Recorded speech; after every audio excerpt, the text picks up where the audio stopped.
Hi guys. Welcome to my YouTube channel.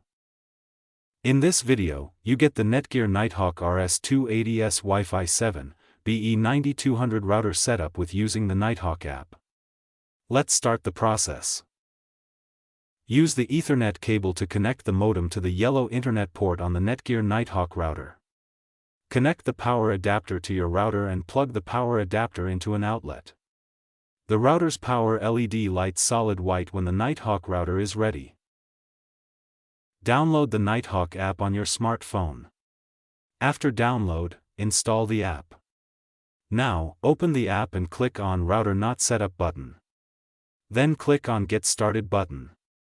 Now, follow the in-app instruction to set up your NETGEAR Nighthawk RS280S Wi-Fi 7 router. In this app you can control the internet activity and your Wi-Fi network will be secured. You can change the Wi-Fi password after connecting to the modem.